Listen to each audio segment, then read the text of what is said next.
Kosi classes में आप सभी का हार्दिक स्वागत है। और आज हम बात करेंगे some basic concept of chemistry के पहले topic relative atomic mass unit और मॉलिक्यूलर मास के बारे में। तो आइए शुरू करते हैं। आज बच्चों हम तीन टॉपिक को डिस्कस करेंगे।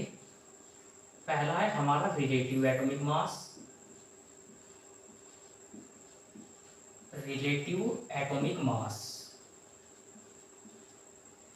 इसके बाद हम कवर करेंगे atomic mass unit,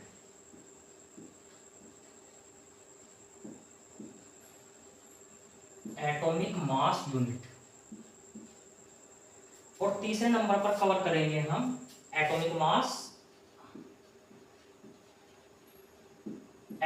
mass and molecular mass.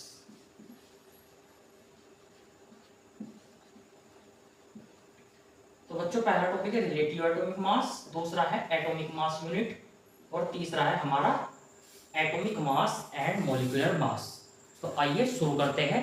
सबसे पहले हम कवर करने जा रहे हैं रिलेटिव एटॉमिक मास। तो बच्चों अब हम बात करते हैं रिलेटिव एटॉमिक मास के बारे में। आइए शुरू करते हैं। रिलेटिव एटॉमिक मास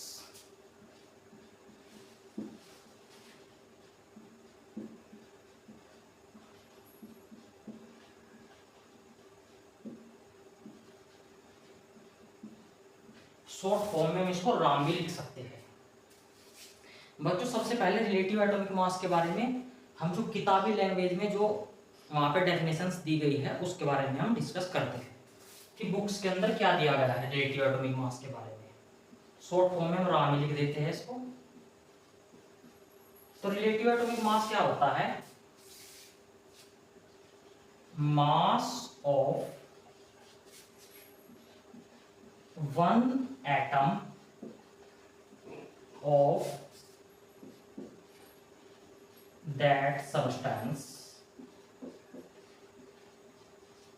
मतलब किसी सबस्टेंस के एक एटम का मास। हमारे पास कोई सबस्टेंस है, इस सबस्टेंस के अंदर क्या है? बहुत सारे बच्चों के हैं एटम है। ये क्या है? बहुत सारे इसके अंदर एटम। तो किसी सबस्टेंस के एक एटम का मास of one atom of that substance upon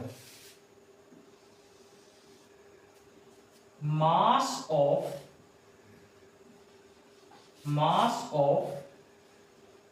one atom of carbon C12 और इसका 1/12 पार्ट, मतलब कार्बन 12 के एक एटम के मास को अगर हम 12 से डिवाइड कर देते हैं और मास of one atom of that substance के इसको हम अपॉन में कर देते हैं तो उसे बोलते हैं रिलेटिव एटॉमिक मास।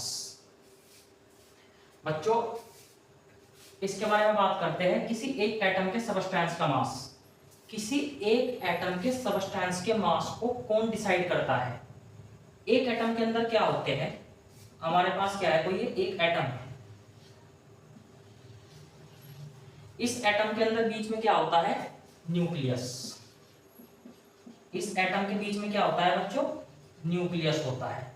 और न्यूक्लियस के अंदर क्या होते हैं? Proton plus neutron. यही किसी एटम का वेट या मास को डिसाइड करते हैं। Proton plus neutron. और कलेक्टिवली इसको हम क्या बोलते हैं? प्रोटॉन प्लस न्यूट्रॉन को कलेक्टिवली हम बोलते हैं इसको न्यूक्लियॉन। तो हम क्या लिख सकते हैं? किसी एक एटम का मास लिखना है हमें। एक एटम के मास को हम कैसे लिख सकते हैं?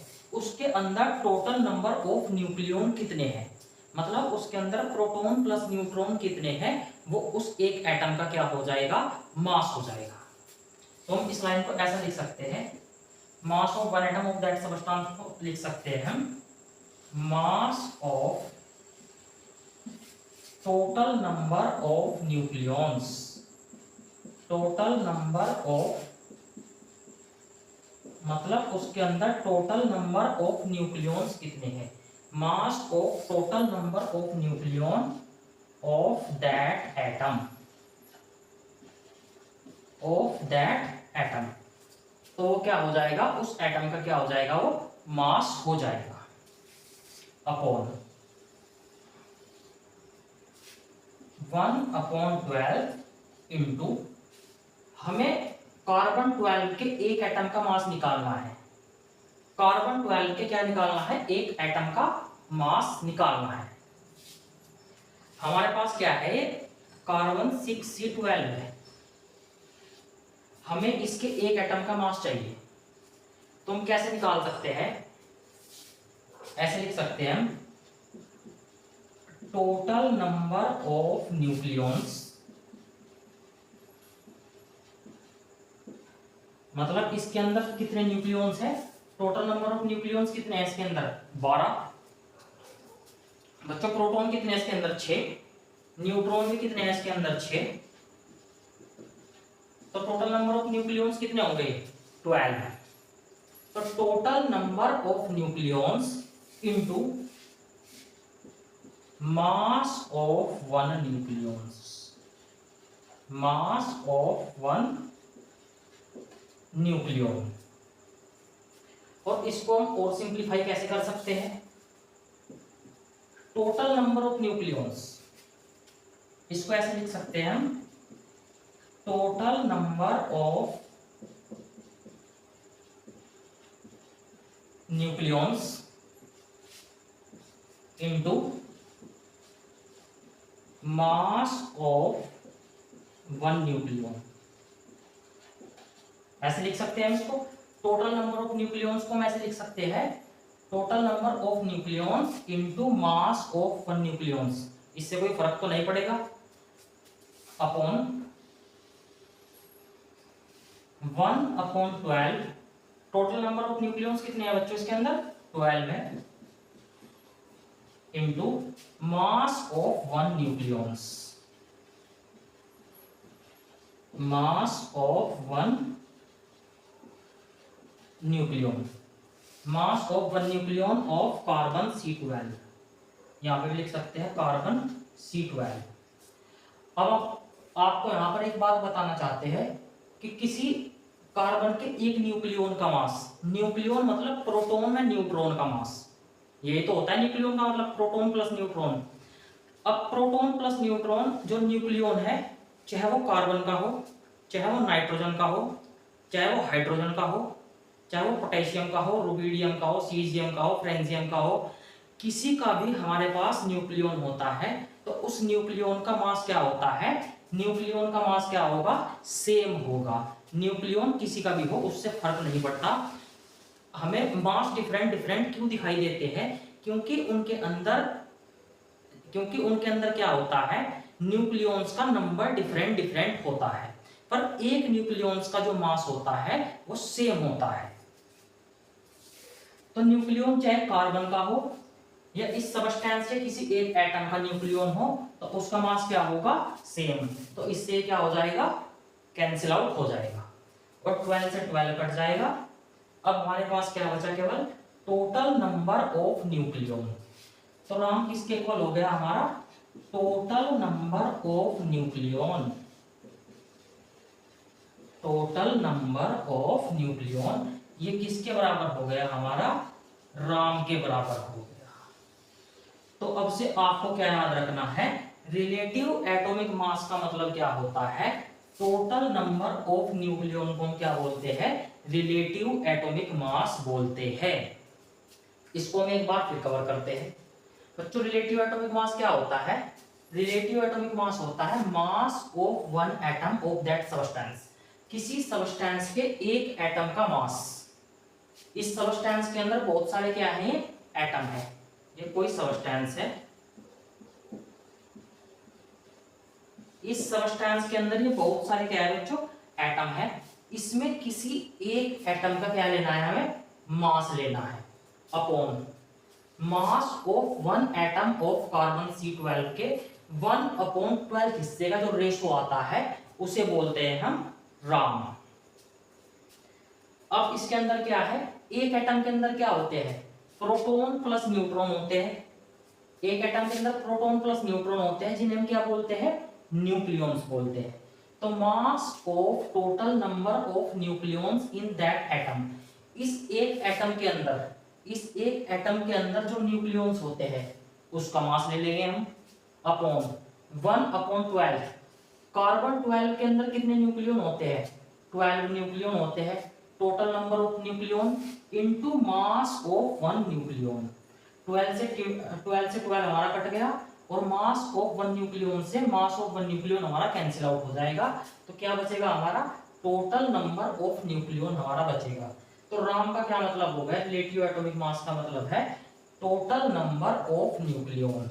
ये क्या है हमारा? यहाँ पे रिजल्ट हमारा एक आ चुका है, relative atomic mass equals to total number of nucleons हमारा आ चुका है। अब बच्चों हमने कार्बन C12 के साथ ही हमने इसके अंदर कार्बन C12 भी क्यों लिया? कार्बन C12 लेने का हमारा सीधा सा ये मतलब है, जो कार्बन C12 होता है ये मोस्ट स्टेबल आइसोटोप होता है कार्बन का, most stable isotope of carbon होता है। इसलिए हमने इसको क्या किया था? सेलेक्ट किया था। तो हम राम के बारे में डिस्कशन कर चुके हैं। अब इसके ऊपर हम एक दो छोटे छोटे से क्वेश्चंस करके देखते हैं। Find out the relative atomic mass of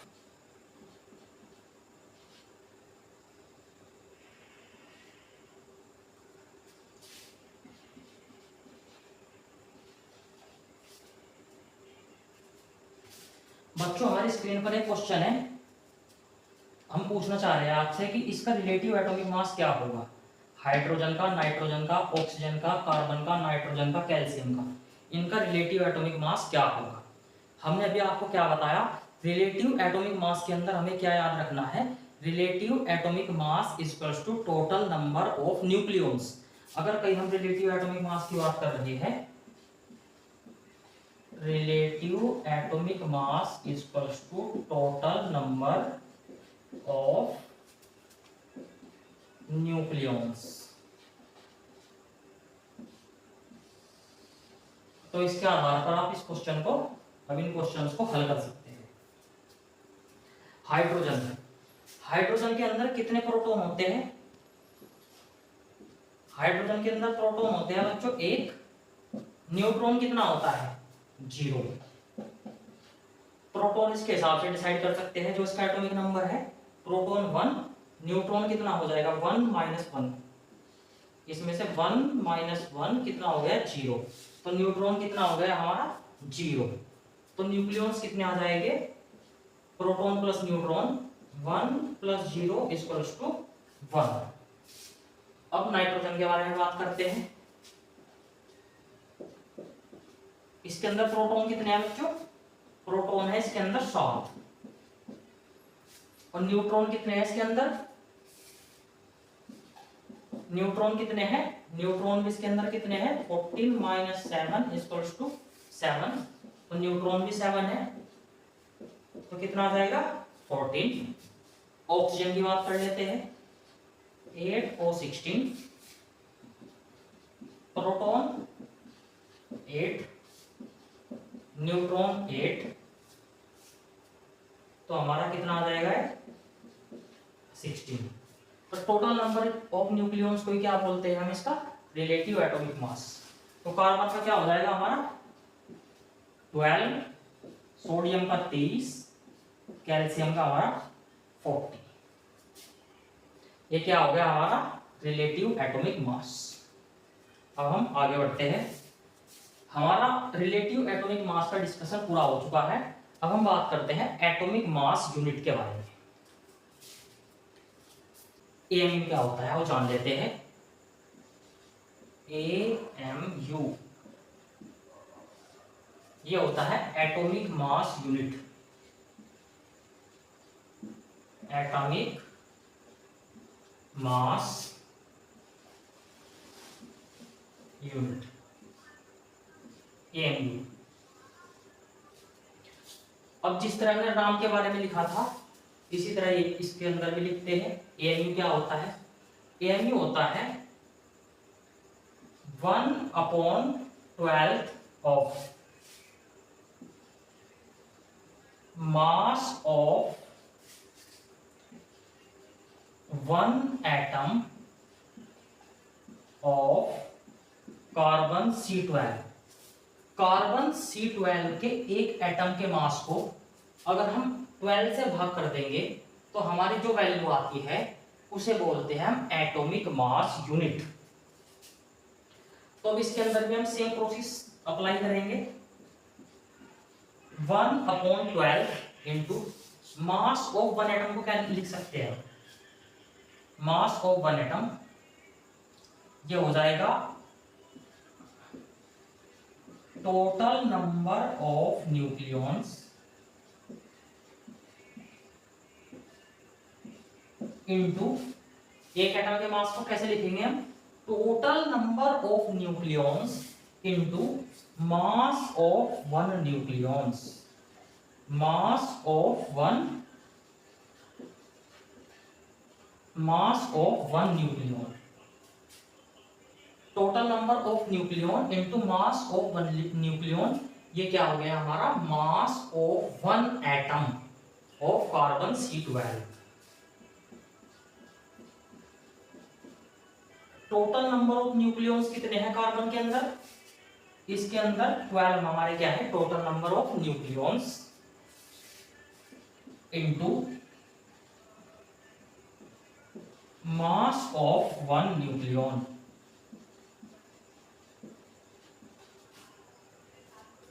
twelve से 12 कैंसिल आउट, तो इसका मतलब है मास ऑफ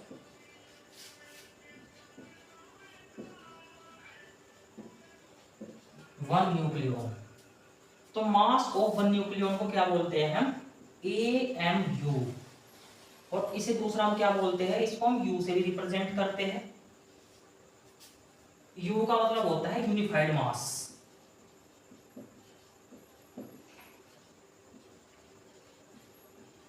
U का मतलब होता है यूनिफाइड मास, और मास ऑफ वन न्यूक्लियॉन कितना होता है, 1.66 इंटू 10⁻⁻24 ग्राम।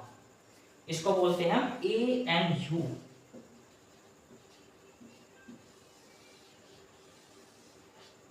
AMU होता है मास ऑफ वन न्यूक्लियॉन, और जिसकी वैल्यू होती है, जिसकी वैल्यू क्या होती है, 1.66 इंटू 10⁻⁻24 ग्राम होती है।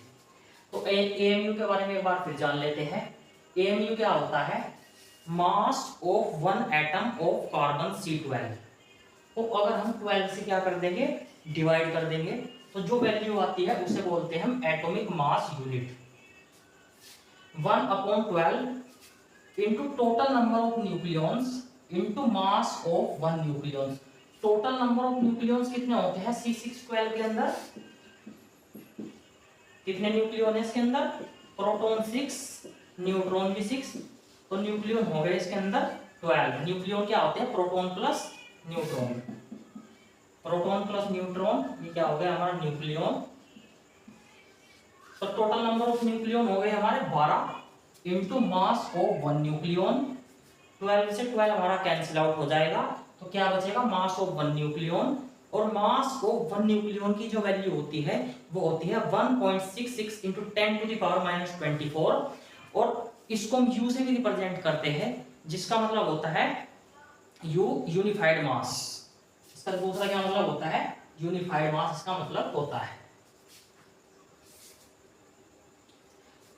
तो हम AMU वाला पॉइंट हमारा कवर हो गया। अब बात करते हैं हम एटॉमिक मास के बारे में, एटॉमिक मास या मॉलिक्यूलर मास के बारे में बात करते हैं। अब हम कवर करते हैं एटॉमिक मास।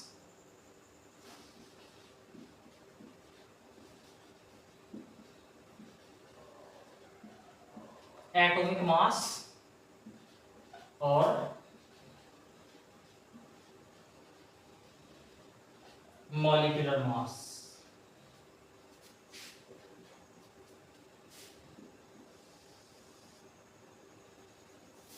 एटॉमिक मास के अंदर क्या होता है, इसको एक एग्जांपल से समझते हैं हम। जैसे हमारे पास क्या है, कोई ये कोई हमारे पास एटम है, ये हमारे पास क्या है, कोई एटम है। इस एटम के अंदर क्या होगा, बीच में प्रोटॉन प्लस न्यूट्रॉन होगा और बाहर क्या होगा इसके, इलेक्ट्रॉन। बाहर क्या होगा इसके, इलेक्ट्रॉन। तो किसी एक एटम का मास कौन डिसाइड करता है, किसी एटम का जो मास डिसाइड करता है वो होता है उसके अंदर न्यूक्लियॉन।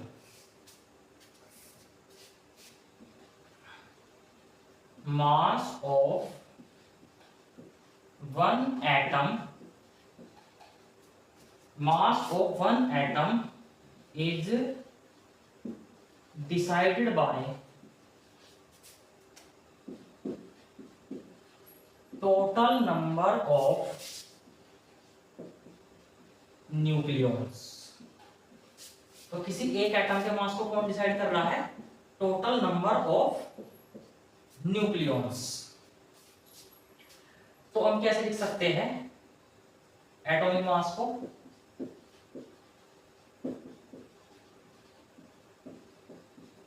इक्वल्स टू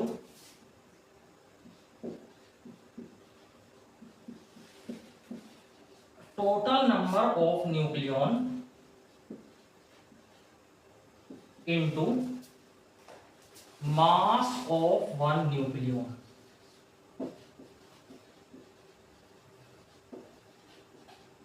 अगर हम टोटल नंबर ऑफ न्यूक्लियॉन को मास ऑफ वन न्यूक्लियॉन से क्या कर देंगे, मल्टीप्लाई कर देंगे, तो उस एटम का हमारे पास क्या आ जाएगा, मास आ जाएगा।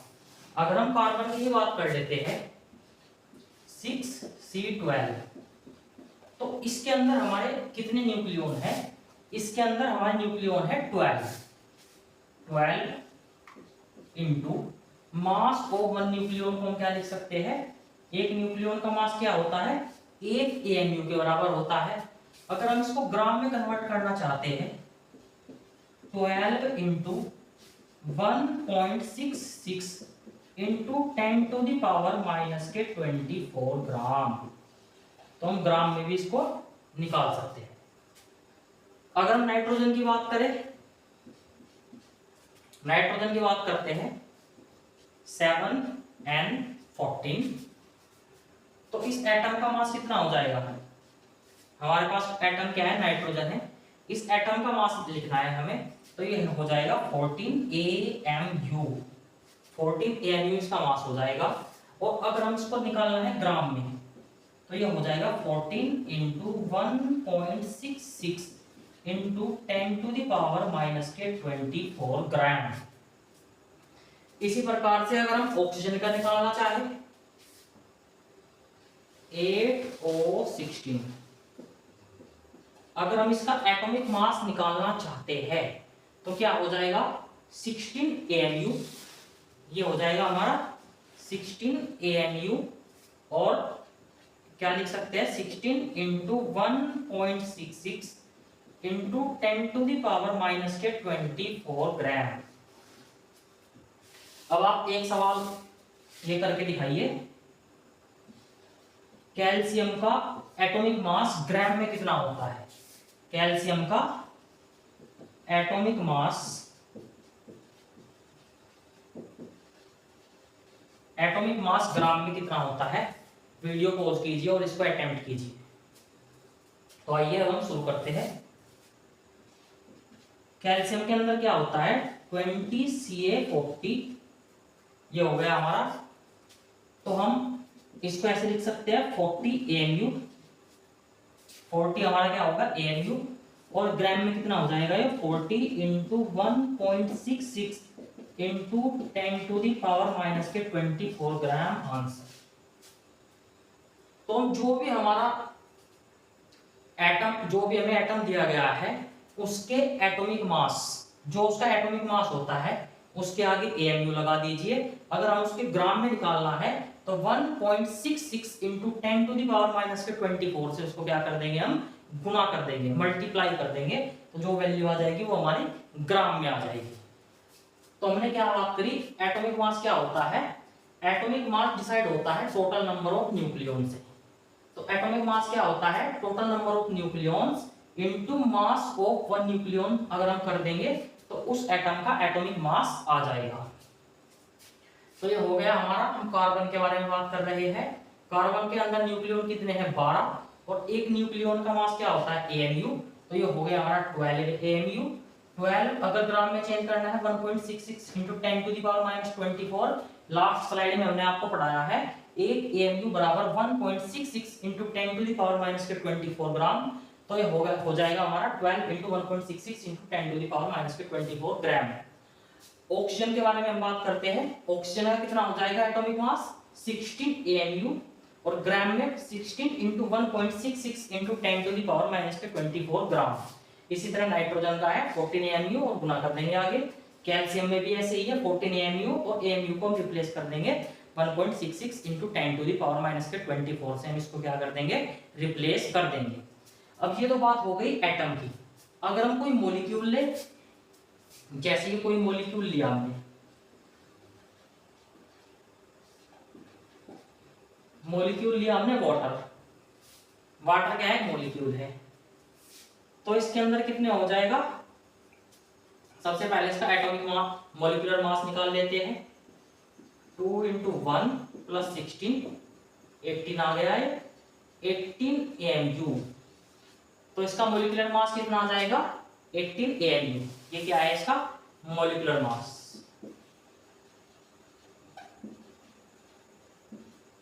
और अगर हम इसको रिप्लेस करना चाहे ग्राम में तो 1.66 into 10 to the power minus 24 से हम इसको क्या कर देंगे, मल्टीप्लाई कर देंगे।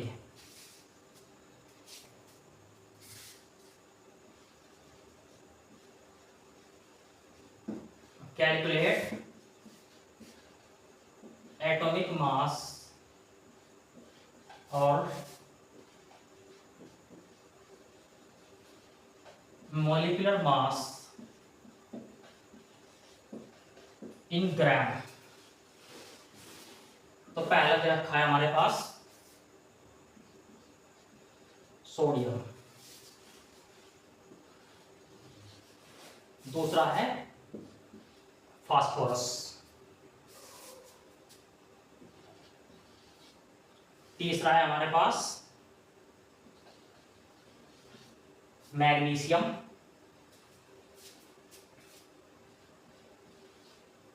इधर हमने कुछ एटम दे दिए, और इस साइड में हम दे रहे हैं आपको कोई मॉलिक्यूल,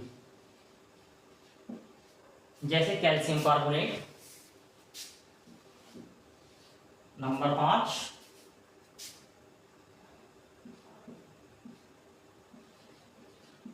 HClO4 नंबर 6, अमोनिया। तो वीडियो पॉज कीजिए, इन क्वेश्चन को पहले सोल्व कीजिए, उसके बाद आगे बढ़ते हैं। मैं आशा करता हूं आपने क्वेश्चन को सोल्व कर लिया होगा। तो आइए हम इनका डिस्कशन स्टार्ट करते हैं। हमें निकालना है एटॉमिक मास या मॉलिक्यूलर मास ग्राम में। तो सोडियम का कितना होता है, 23 एएमयू, और ग्राम में कितना हो जाएगा ये, 23 into 1.66 into 10 to the power minus के 24 ग्राम। फास्फोरस का कितना होता है, 31 एएमयू इंटू ये हो जाएगा 1.66 into 10 to the power minus के 24 ग्राम। मैग्नीशियम का हो जाएगा 24 AMU, 24 into 1.66 into 10 to the power minus के 24 ग्राम। कैल्शियम कार्बोनेट का निकाल लेते हैं। कैल्शियम का 40 प्लस कार्बन का 12, ऑक्सीजन का 16 इंटू 3, ये हो गया हमारा 40 प्लस 12 प्लस 48, 60 40 100, और इसके आगे लगा देंगे हम AMU. 100 into 1.66 into 10 to the power minus के 24 ग्राम। ये हो जाएगा कैल्शियम कार्बोनेट का। अब आगे हम HClO4 का निकालते हैं।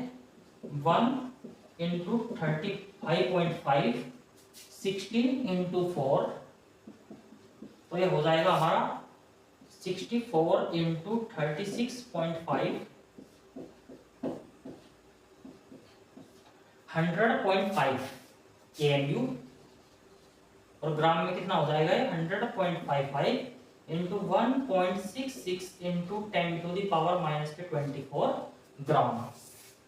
इसी तरह अमोनिया कितना हो जाएगा 14 प्लस 3 इक्वल्स टू 17, 17 के आगे लगा देंगे हम AMU, और 17 into 1.66 into 10⁻⁻24 gram. I hope आपको सभी क्वेश्चन ये समझ में आ गए होंगे। अब हम इसके ऊपर कुछ ऑब्जेक्टिव क्वेश्चंस को डिस्कस करते हैं। पहले एक दो सब्जेक्टिव ले लेते हैं, उसके बाद हम ऑब्जेक्टिव भी डिस्कस करेंगे। तो हमारी स्क्रीन पर ये दो क्वेश्चन है। पहला क्वेश्चन है find out the total number of molecules present in 50 gram of calcium carbonate sample, और दूसरा क्वेश्चन है total number of atoms in 460 gram sodium atom sample. तो ये दो क्वेश्चन है, स्क्रीन पॉज कीजिए और इनको हल कीजिए। हमें मोल वाले फॉर्मूले से अभी इनको नहीं निकालना है, हमने अभी मोल वाला फॉर्मूला आपको नहीं पढ़ाया है, n=W/m। चाहे तो आप उससे मैं निकाल के दिखा दूंगा, उसके ऐसे होंगे। बट जो मैंने आपको तीन चीज पढ़ाई है, रिलेटिव एटॉमिक मास, एटॉमिक मास यूनिट और मॉलिक्यूलर और एटॉमिक मास, उन तीनों कॉन्सेप्ट को मिला करके आपको इन दो क्वेश्चन को हल करना है। तो करके देखिए। आई होप आपने इनको हल कर लिया होगा। अब मैं इनको डिस्कस करता हूं। तो हमें निकालना है total number of molecules present in 50 gram of calcium carbonate sample.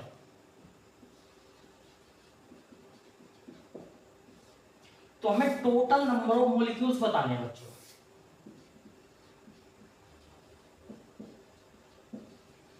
Total number of molecules is equals to कितने ग्राम में बताने हैं 50 ग्राम अपॉन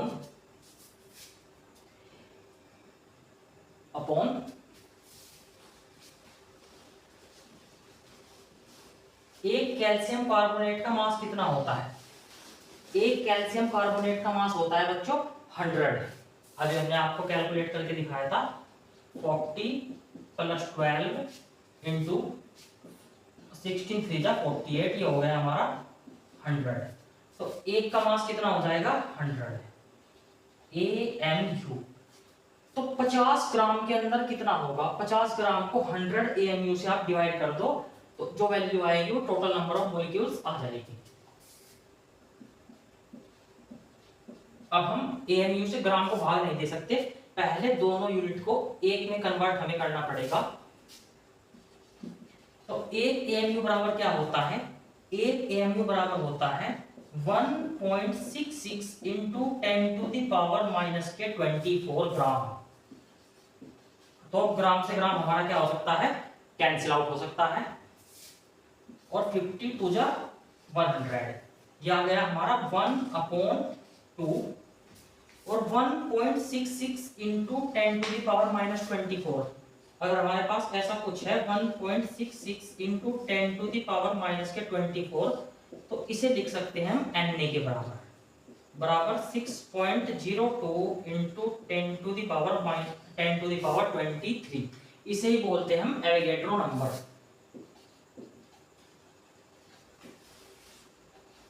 एवोगैड्रो नंबर, तो इसको क्या लिख सकते हैं 1.2 इंटू Na। तो इतने हमारे पास क्या आ जाएंगे, मॉलिक्यूल्स आ जाएंगे। तो पहला सवाल ये हो गया हमारा। अब आप सोच रहे होंगे मोल वाला फॉर्मूला लगा के इसको कर सकते हैं, तो उसमें क्या होगा N बराबर W/m, कितना हो गया 1/2, और मॉलिक्यूल कितने हो जाएंगे 1/2 इंटू Na। ये हमारा आंसर आ गया। बट हम आपको क्या समझाना चाह रहे थे कि हमने जो रिलेटिव एटॉमिक मास यूनिट और तीसरा पढ़ाया हमने मॉलिक्यूलर और एटॉमिक मास। तो उन तीनों कॉन्सेप्ट को यूज करके हमें आंसर निकालना है, मोल की तो हमें जरूरत भी नहीं पड़ेगी। अब अगला सवाल और स्क्रीन पर है हमारा, दोनों तरीके से हम इसको भी कवर करेंगे। टोटल नंबर ऑफ एटम निकालने हैं 46 ग्राम सोडियम एटम सैंपल के अंदर। Total number of atom equals to 460 upon sodium atom sample है हमारा। सोडियम का कितना होता है 23 AMU। ये क्या है हमारा ग्राम में, सेम है हमारा, ऊपर ग्राम में है नीचे AMU है, तो हम क्या कर देंगे इसको AMU को ग्राम में कन्वर्ट कर देंगे। 460 gram upon 23 into 1.66 into 10 to the power 24 minus के 24 ग्राम। ग्राम से ग्राम कट जाएगा, 23 से ये कट जाएगा 20 टाइम्स, तो 20 into 1/66 into 10 to the power minus 24 को क्या लिख देंगे हम Na। या इसको हम ऐसे लिख सकते हैं 20 into 6.02 into 10 to the power 23 gram answer. I hope ये दोनों क्वेश्चन आपको समझ में आ गए होंगे। अब हम कुछ ऑब्जेक्टिव क्वेश्चन को यहाँ पर डिस्कस करेंगे। बच्चों हमारी स्क्रीन पर ये क्वेश्चन लिखा है, वीडियो पॉज कीजिए और इस क्वेश्चन को हल कीजिए। आई होप आपने क्वेश्चन सोल्व कर लिया होगा, तो आइए इसको डिस्कस करते हैं। ये कह रहा है कि हमें एक एटम का मास बताना है जिसका एटॉमिक मास क्या है 260 AMU है। मास of one atom of atomic mass कितना है 260 AMU है। इसे हमको ग्राम में बदलना है, 260 AMU। AMU किस में कन्वर्ट करना है ग्राम में। तो हमने इसको कई बार सोल्व करा दिया है। AMU को ग्राम में कैसे करते हैं 1.66 into 10 to the power minus 24 gram से इसको क्या कर देंगे हम मल्टीप्लाई कर देंगे। ये हो जाएगा हमारा 432 into 10 to the power minus के 24 gram, 4.32 into 10 to the power minus के 22 ग्राम। तो हमारा ऑप्शन नंबर ए क्या हो जाएगा सही हो जाएगा। तो क्या आंसर हो गया हमारा ऑप्शन नंबर ए।